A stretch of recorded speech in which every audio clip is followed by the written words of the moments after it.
আমি সাফিন, বাসা বগুড়া। আমার প্রিয় মানুষটার নাম জারিন মুবাশিরা রিঙ্কি। ওর বাসা বগুড়া, আমার গ্রামের পাশের গ্রাম। আমার গ্রাম সাতিয়ানতলা, ওর গ্রাম মহেশপাড়া।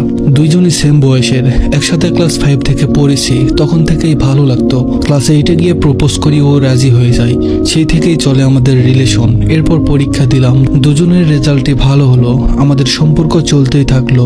এসএসসি দিলাম, তারপর থেকে আমাদের সম্পর্ক যেন আরো গভীর হতে শুরু করলো। দুইজনে বুঝতে শিখলাম, যত দিন যায় সম্পর্ক যেন ততই সুন্দর হয়। কলেজে ভর্তি হলাম, পাশাপাশি মেসে থাকতাম। শহরের প্রত্যেকটা জায়গায় ঘুরতাম ফিরতাম, পাশাপাশি মনোযোগ দিয়ে দুইজন পড়াশোনাও করতাম। দুজনকে অনেক ভালোবাসতাম, অনেক কেয়ার করতাম। এসএসসি পরীক্ষা চলে আসলো, পড়াশোনার প্রতি ফোকাস বেড়ে গেল দুজনেরই। তখন থেকে ওর বিয়ের কথা শুরু হলো বাসায়। বারবার নিষেধ করে বলতাম, তার ফুল কনফিডেন্স ছিল তার ফ্যামিলি তার মতে বিয়ে দিবে না। আমিও মেনে নিতাম। আমার ফ্যামিলি বিষয়টা জানতো, কিন্তু শিওর ছিল না।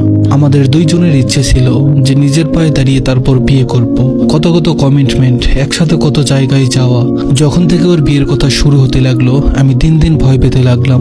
ওকে বললেও বলতো যে ওর ফ্যামিলিকে ম্যানেজ করে নেবে, কিছুতেই অন্য জায়গায় বিয়ে করবে না। আমি যদি পড়াশোনার জন্য ওকে টাইম দিতে না পারতাম, কেঁদে বালিশ ভিজাতো। তাকে অনেক শাসন করতাম, তার নাকি এসব ভালো লাগতো। আমার কেয়ার, শাসন, বারণ, রাগ, অভিমান সবকিছুই ওর খুব ভালো লাগতো।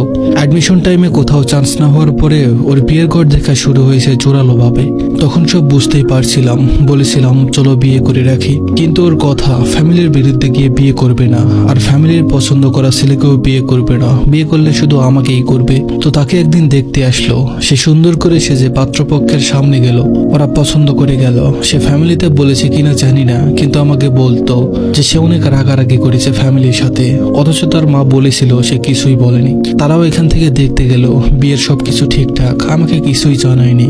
যেদিন বিয়ে সেদিন সকালে বলছে যে আমার আজকে বিয়ে। ছেলে নৌ পরিবহনে জব করে, 10 লক্ষ টাকা ডিমান্ড। আমি কোনো কুলকিনারা খুঁজে পাইলাম না। বললাম বিয়েটা ক্যান্সেল করে দাও। আমাকে জবাব দিল তার হাত পা এখন বাঁধা, বাবা মায়ের মান সম্মান, এমনকি তার পিঠ নাকি এখন দেওয়ালে ঠেকে গেছে। কিছু ভেবে না পেয়ে ওর মামাকে মেসেজ লিখলাম। বললাম আমাদের 5 বছরের রিলেশন, কিছু একটা করেন। ওর মামা বলল ও তো কখনো নিষেধ করেনি ছেলে দেখতে, ওর অনুমতি নিয়ে ছেলে দেখা হয়েছে। ওর মায়ের কাছে ফোন দিলাম। বললাম আন্টি আমাদের তো অনেক দিনের রিলেশন, বিয়েটা দিয়েন না। আন্টি বলল রিঙ্কি তো আমাদের কিছু জানায়নি, কখনো নিষেধও করেনি। ওর কাছে শুনি ও যদি তোমাকে চায় তাহলে তোমার সাথে বিয়ে দিব। ওর মামা মেসেজ দিল, বলল কোনো একটা লোক পাঠাও তোমার বাসা থেকে, আমি আব্বুকে পাঠাবো। ঠিক সেই সময় ও মেসেজ দিয়ে বলল এখন আপাতত এসব করো না, এদিকে সব ম্যানেজ করা শেষ, সিন ক্রিয়েট করো না, আমার ফ্যামিলি যা বলবে আমি তাই করব। ওর মামা আমাকে বলল তোমরা যে রিলেশন করেছো কোনো প্রুফ আছে? আমি কয়েকটি কাপল পিক দিলাম, কোনো খারাপ পিক না, ঘোরাঘুরির পিক। তারপর ওর মামা রাজি হলো, কিন্তু ততক্ষণেও আমাকে বিয়ে করতে রাজি না। আমাকে মেসেজ দিয়ে বলল পিক কেন দিছো মামাকে, মান সম্মান কি থাকলো? আমি জীবনেও তোরে বিয়ে করব না। ওর বিয়ের ব্যবস্থা শুরু হয়ে গেল। ছেলের বোনকে জানাইলো যে ওর রিলেশন করেনি আমার সাথে, এমনি জাস্ট ফ্রেন্ড হিসাবে এমনি ঘোরাঘুরি করেছে। সে বিয়েতে রাজি। আমার বাবা মাকে বিষয়টা জানালাম, তারা ফোন দিল, কিন্তু ফোন কেউ রিসিভ করেনি। একটা লোকও পাঠিয়েছিলাম, তাকে বলেছে সে বিয়েতে রাজি, আমাকে কখনো ভালোবাসেনি।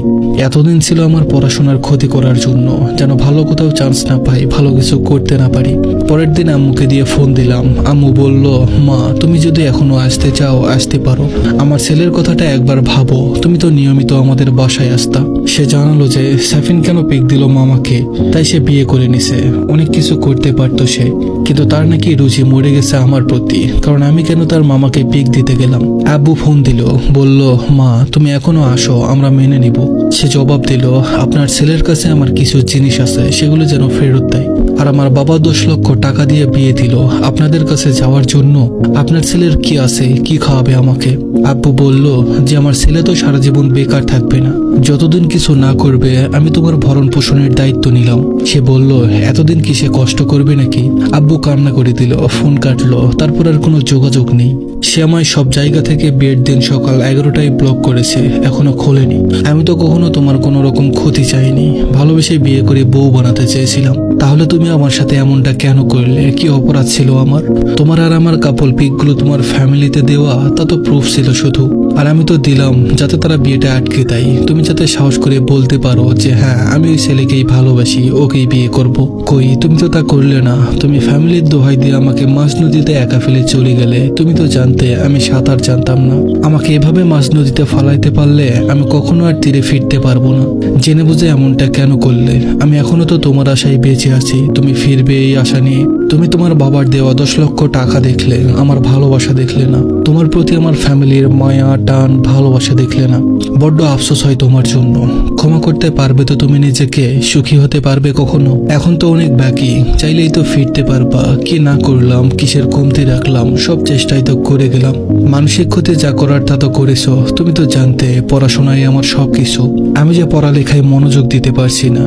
লাস্ট কয়েকটা দিন হলো তুমি করে খাওয়া দাওয়া সব বন্ধ করে দিয়েছি, পড়ালেখা বাদ দিয়েছি। এসবের অভিশাপে ভালো থাকতে পারবে তো?